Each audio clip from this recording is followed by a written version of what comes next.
নমস্কার। আজ আমরা এমন একটা বিষয় নিয়ে কথা বলবো যা আমাদের প্রত্যেকের জীবনের সাথে সরাসরি যুক্ত, কিন্তু আমরা অনেকেই এই বিষয়টা নিয়ে খুব একটা গভীরভাবে ভাবি না। ধরুন আপনার চেনা দুজন মানুষের কথা ভাবুন। একজনের নাম রাহুল আর অন্যজনের নাম অমিত। রাহুল মাসে 1 লক্ষ টাকা রোজগার করে, তার লাইফস্টাইল দারুণ। নামি দামি ব্র্যান্ডের জামা কাপড়, লেটেস্ট মডেলের স্মার্টফোন, প্রতি উইকেন্ডে নামি দামি রেস্তোরাঁয় খাওয়া দাওয়া আর বছরে 2বার বিদেশ ভ্রমণ। বাইরে থেকে দেখলে মনে হবে রাহুলের জীবনটাই তো স্বপ্নের মতো। অন্যদিকে অমিত মাসে মাত্র 30,000 টাকা রোজগার করে। সে খুব সাধারণ জীবনযাপন করে, লোকাল ট্রেনে যাতায়াত করে আর খুব হিসাব করে খরচ করে। এখন যদি আপনাকে প্রশ্ন করা হয় এই দুজনের মধ্যে কে বেশি ধনী বা কার ভবিষ্যৎ বেশি সুরক্ষিত, স্বাভাবিকভাবেই বেশিরভাগ মানুষ রাহুলের কথাই বলবেন, কারণ তার ইনকাম বেশি। কিন্তু বাস্তব চিত্রটা সম্পূর্ণ আলাদা হতে পারে। আর এখানেই আসে আমাদের আজকের মূল আলোচনার বিষয়, কেন ছোট ছোট সেভিংস বা জমানো টাকা একটা বড় ইনকামের চেয়েও অনেক বেশি শক্তিশালী। প্রথমেই আমাদের বুঝতে হবে লাইফস্টাইল ইনফ্লেশন বা জীবনযাত্রার মান বৃদ্ধির ফাঁদটা কী। সাধারণত মানুষের আয় যখন বাড়ে তখন তার সাথে পাল্লা দিয়ে খরচও বাড়তে থাকে। রাহুল 1 লক্ষ টাকা রোজগার করে ঠিকই, কিন্তু মাসের শেষে তার ব্যাংক অ্যাকাউন্টে 1000 টাকাও পড়ে থাকে না। সে ক্রেডিট কার্ডের বিল মেটায়, ইএমআই দেয়, আর বাকি টাকাটা তার বিলাসবহুল জীবনে খরচ হয়ে যায়। অর্থাৎ সে পেচেক টু পেচেক জীবন কাটাচ্ছে। যদি কোনো কারণে তার 1 মাস বা 2 মাসের বেতন বন্ধও হয়ে যায়, তাহলে তার পুরো জীবনযাত্রা তাসের ঘরের মতো ভেঙে পড়বে। অন্যদিকে অমিত 30,000 টাকা রোজগার করলেও সে প্রতি মাসে নিয়ম করে 5,000 টাকা জমায়। তার হয়তো রাহুলের মতো বিলাসবহুল জীবন নেই, কিন্তু তার জীবনে একটা শান্তি আছে, কারণ সে জানে কোনো বিপদ এলে তার জমানো টাকা তাকে রক্ষা করবে। ইনকাম বড় হওয়াটা কোনো কৃতিত্বের বিষয় নয়, যদি না আপনি সেই ইনকাম থেকে কিছু টাকা নিজের ভবিষ্যতের জন্য ধরে রাখতে পারেন। বড় ইনকাম অনেক সময় আমাদের মধ্যে একটা মিথ্যা নিরাপত্তার অনুভূতি তৈরি করে। আমরা ভাবতে শুরু করি, আমার তো অনেক টাকা আসছে, জমিয়ে কি হবে, কালকের কথা কাল ভাবা যাবে। এই মানসিকতাই অনেক বড় বড় রোজগারে মানুষকে শেষ বয়সে গিয়ে আর্থিকভাবে পঙ্গু করে দেয়। এবার আসুন একটা ম্যাজিকের কথা বলি। এই ম্যাজিকের নাম হলো পাওয়ার অফ কম্পাউন্ডিং বা চক্রবৃদ্ধি সুদের ক্ষমতা। অ্যালবার্ট আইনস্টাইন নাকি বলেছিলেন, চক্রবৃদ্ধি সুদ হলো পৃথিবীর 8ম আশ্চর্য। যে এটা বোঝে সে রোজগার করে, আর যে বোঝে না সে এর মাসুল দেয়। ছোট সেভিংস কিভাবে বড় ইনকামকে হারিয়ে দেয় তার সবচেয়ে বড় হাতিয়ার হলো এই কম্পাউন্ডিং। ধরুন আপনি প্রতি মাসে মাত্র 1000 টাকা করে জমাচ্ছেন। শুনতে খুব সামান্য মনে হচ্ছে, তাই না? আজকের দিনে 1000 টাকায় হয়তো একটা ভালো রেস্তোরাঁয় দুজনের খাওয়াও ঠিকমতো হয় না। কিন্তু আপনি যদি 20 বছর বয়স থেকে প্রতি মাসে এই 1000 টাকা করে কোনো ভালো ফান্ডে বিনিয়োগ করতে শুরু করেন এবং তাতে গড়ে 12 থেকে 15% রিটার্ন পান, তবে 60 বছর বয়সে গিয়ে আপনার কাছে কত টাকা থাকবে জানেন? প্রায় 1 কোটিরও বেশি টাকা। হ্যাঁ, মাত্র 1000 টাকা জমানোর ফলেই এই বিশাল ফান্ড তৈরি হওয়া সম্ভব। এর কারণ হলো সময়। কম্পাউন্ডিংয়ে টাকার পরিমাণের চেয়েও বেশি গুরুত্বপূর্ণ হলো আপনি কত দিন ধরে টাকাটা জমাচ্ছেন। আপনি যত তাড়াতাড়ি শুরু করবেন, আপনার ছোট সেভিংস তত বড় আকার ধারণ করবে। একজন মানুষ যে মাসে 50,000 টাকা জমায় কিন্তু শুরু করে 40 বছর বয়সে, সে কখনোই সেই মানুষটিকে হারাতে পারবে না যে মাসে মাত্র 2000 টাকা জমায় কিন্তু শুরু করে 20 বছর বয়সে। ছোট সেভিংসের এই ধারাবাহিকতা এমন এক শক্তিশালী পাহাড় তৈরি করে যা বড় ইনকামের অহংকারকে নিমেষে চূর্ণবিচূর্ণ করে দিতে পারে। অর্থনীতির একটা খুব পরিচিত নিয়ম হলো পার্কিনসন্স ল। এই নিয়ম বলে, কাজ শেষ করার জন্য যতটুকু সময় বরাদ্দ থাকে, কাজটা ততটুকু সময় নিয়েই সম্প্রসারিত হয়। আমাদের খরচের ক্ষেত্রেও এই নিয়মটি অক্ষরে অক্ষরে সত্যি। আমাদের কাছে যত বেশি টাকা আসে, আমাদের খরচের খাতও তত বেড়ে যায়। বড় ইনকাম হলে আমাদের মনে হয় একটা বড় গাড়ি কেনাতে দরকার, একটা বড় ফ্ল্যাট নেওয়া উচিত, লেটেস্ট গ্যাজেট ছাড়া কি মানায়? এই যে মানায় না বা স্ট্যাটাস মেনটেন করার চাপ, এটাই বড় ইনকামের সবচেয়ে বড় শত্রু। যারা বড় ইনকাম করে তাদের সমাজে একটা নির্দিষ্ট মান বজায় রাখার তাগিদ থাকে। তারা চাইলেই অনেক সময় সাধারণ জায়গায় খেতে যেতে পারে না বা সাধারণ ব্র্যান্ডের জামা পরতে পারে না। ফলে তাদের আয়ের একটা বিশাল অংশ শুধু লোক দেখানোর জন্যই খরচ হয়ে যায়। অন্যদিকে যার ইনকাম কম এবং যে ছোট সেভিংস করে, তার এই ধরনের কোনো সামাজিক চাপ থাকে না। সে তার নিজের শর্তে বাঁচে। তার ফোকাস থাকে লোক দেখানোর দিকে নয়, বরং নিজের ভবিষ্যৎ সুরক্ষিত করার দিকে। সে জানে আজ একটু কষ্ট করে যদি সে কিছু টাকা বাঁচাতে পারে, তাহলে কাল তার জীবনটা অনেক বেশি স্বাধীন হবে। স্বাধীনতা বা ফাইন্যান্সিয়াল ফ্রিডম বলতে আসলে কি বোঝায়? এটা কি অনেক অনেক টাকা থাকা? না।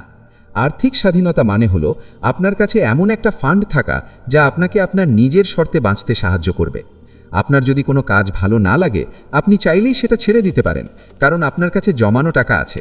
কিন্তু একজন বড় ইনকাম করা মানুষ যার কোনো সেভিংস নেই, সে চাইলেও তার বিরক্তিকর চাকরিটা ছাড়তে পারবে না, কারণ মাস গেলে তাকে অনেকগুলো ইএমআই গুনতে হয়। সে ওই বড় ইনকামের দাস হয়ে যায়, তাকে ওই টাকার জন্যই প্রতিদিন একটা অপছন্দের কাজ করে যেতে হয়। কিন্তু যে ছোট সেভিংস করে একটা ফান্ড তৈরি করেছে, তার কাছে অপশন থাকে। সে চাইলে একটা ছোট ব্যবসা শুরু করতে পারে, একটা লম্বা ছুটি নিতে পারে, বা নিজের পছন্দের কোনো কাজে ঝুঁকি নিতে পারে। ছোট সেভিংস আপনাকে এই সাহসটা দেয়। এটা আপনাকে আত্মবিশ্বাস দেয় যে পরিস্থিতি যাই হোক না কেন, আপনার কাছে একটা ব্যাকআপ আছে। বড় ইনকাম হয়তো আপনাকে সাময়িক আনন্দ দিতে পারে, কিন্তু ছোট সেভিংস আপনাকে মানসিক শান্তি দেয়। আর জীবনে মানসিক শান্তির চেয়ে দামি জিনিস আর কিছুই হতে পারে না।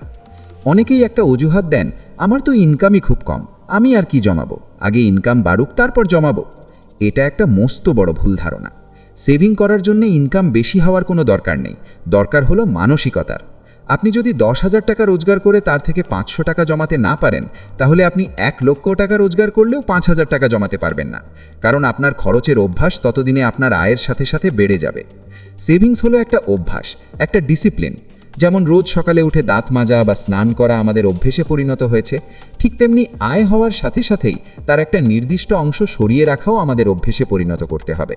ওয়ারেন বাফেটের একটা খুব বিখ্যাত কথা আছে, খরচ করার পর যে টাকাটা বেঁচে থাকে সেটা জমাবেন না, বরং জমানোর পর যে টাকাটা বেঁচে থাকে সেটা খরচ করুন। অর্থাৎ মাসের শুরুতে বেতন পাওয়ার সাথে সাথেই একটা নির্দিষ্ট পরিমাণ টাকা সেভিংসের খাতায় সরিয়ে ফেলুন। হতে পারে সেটা মাত্র 500 বা 1000 টাকা, কিন্তু এই সামান্য টাকাটাই যখন মাসের পর মাস, বছরের পর বছর জমতে থাকবে, তখন সেটা এমন একটা আকার নেবে যা আপনি নিজেও কল্পনা করতে পারবেন না।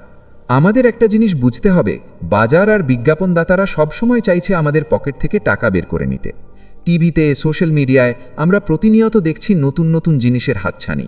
এইসব বিজ্ঞাপন এমনভাবে তৈরি করা হয় যাতে আমাদের মনে হয় ওই জিনিসটা না থাকলে আমাদের জীবনটাই বৃথা। বড় ইনকাম যাদের, তারা এই ফাঁদে সবচেয়ে বেশি পড়ে। তারা ভাবে আমার তো সামর্থ্য আছে, আমি কেন কিনব না। কিন্তু ছোট সেভিংস করা মানুষটি এই মানসিক খেলাটা বোঝে। সে জানে একটা নতুন ফোন বা একটা দামি ঘড়ি তাকে হয়তো দুদিনের আনন্দ দেবে, কিন্তু সেই টাকাটা জমিয়ে রাখলে সেটা তাকে সারা জীবনের জন্য নিরাপত্তা দেবে। এই মানসিক স্থিরতাই হলো ছোট সেভিংসের সবচেয়ে বড় শক্তি। আপনি যখন কোনো কিছু না কেনার সিদ্ধান্ত নেন এবং সেই টাকাটা জমান, তখন আপনি আসলে আজকের একটা সাময়িক আনন্দকে বলি দিয়ে নিজের আগামী দিনের জন্য একটা স্থায়ী আনন্দ কিনে নিচ্ছেন। এটা কোনো ত্যাগ নয়, এটা হলো একটা স্মার্ট চয়েস। পৃথিবীর যত বড় বড় ধনী ব্যক্তি আছেন, তারা কিন্তু শুধু বেশি ইনকাম করে ধনী হননি, তারা তাদের খরচের উপর নিয়ন্ত্রণ রেখে এবং সঠিক জায়গায় বিনিয়োগ করেই আজকের জায়গায় পৌঁছেছেন। আরেকটা গুরুত্বপূর্ণ দিক হলো এমার্জেন্সি বা জরুরি অবস্থা। জীবন তো আর সবসময় সোজা পথে চলে না। হঠাৎ করে কোনো বড় অসুখ হতে পারে, চাকরি চলে যেতে পারে, বা ব্যবসায় বড় ক্ষতি হতে পারে। এই ধরনের পরিস্থিতিতে সবচেয়ে বেশি বিপদে পড়ে জানেন কে? সেই মানুষটা যার ইনকাম অনেক বেশি কিন্তু সেভিংস শূন্য। তার উঁচু লাইফস্টাইল তাকে চরম সংকটে ফেলে দেয়, কারণ সে তার খরচ কমাতে পারে না, আবার জমানো টাকাও নিয়ে যা দিয়ে সে সামাল দেবে। কিন্তু যে মানুষটি ছোট সেভিংস করে একটা এমার্জেন্সি ফান্ড তৈরি করে রেখেছে, সে এই ধরনের ধাক্কা খুব সহজেই সামলে নিতে পারে। তার জমানো টাকা তাকে সেই কঠিন সময়ে একটা ছাতা হয়ে রক্ষা করে। ছোট সেভিংস শুধু আপনার ভবিষ্যৎই সুরক্ষিত করে না, এটা আপনার বর্তমানকেও দুশ্চিন্তামুক্ত রাখে। যখন আপনি জানেন যে আপনার কাছে বিপদের দিনের জন্য কিছু টাকা জমানো আছে, তখন আপনি অনেক বেশি ফোকাসড হয়ে কাজ করতে পারেন। আপনার প্রোডাক্টিভিটি বাড়ে, আপনি রিস্ক নিতে ভয় পান না। তাই বড় ইনকামের পেছনে ছোটা খারাপ কিছু নয়।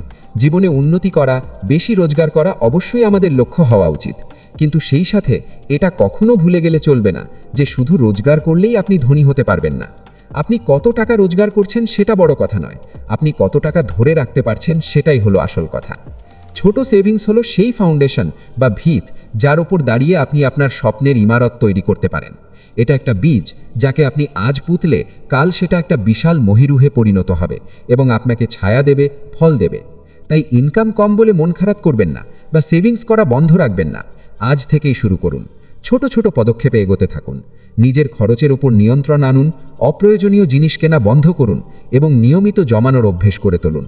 বিশ্বাস করুন, আজকের এই ছোট ছোট আত্মত্যাগগুলো কাল আপনাকে এমন একটা জায়গায় পৌঁছে দেবে যেখানে দাঁড়িয়ে আপনি একটা স্বাধীন, সুরক্ষিত এবং শান্তিময় জীবন উপভোগ করতে পারবেন।